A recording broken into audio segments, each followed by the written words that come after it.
And Nike suspended its deal with Oscar Pistorius this week after the South African track star was charged with murdering his girlfriend. He is the latest athlete in the Nike stable to be tainted by scandal. That is leading some to ask if there's a Nike curse. Michelle Miller shows us why it may be a curse of riches. They are some of the biggest names in sports. I am deeply sorry for my irresponsible and selfish behavior. I view this situation as one big lie.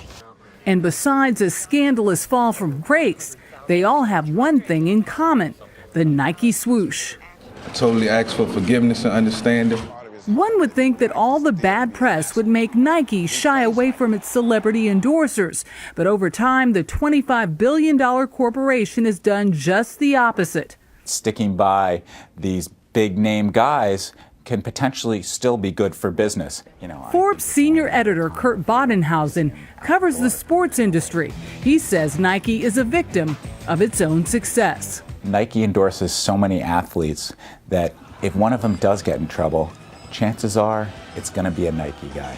Nike has $4 billion in endorsement contracts with athletes in many different sports.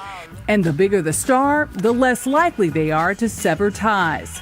They built a golf division from scratch with Tiger Woods, and now it's a $700-something million business for Nike. It's hard to just kick Tiger to the side and say, we're done with you, we're going to move on now. And I think that's why you saw him stick with Lance Armstrong for so long. Even when Nike moves on from an athlete, it leaves the door slightly ajar. In 2007, Nike dumped Michael Vick in the midst of the dogfighting scandal, but they re-signed him when he regained his popularity in 2011. But Oscar Pistorius might not be so lucky, since Nike may simply not view him as a big enough star. I think Nike has seen the last of Oscar Pistorius. For CBS This Morning, Michelle Miller, New York.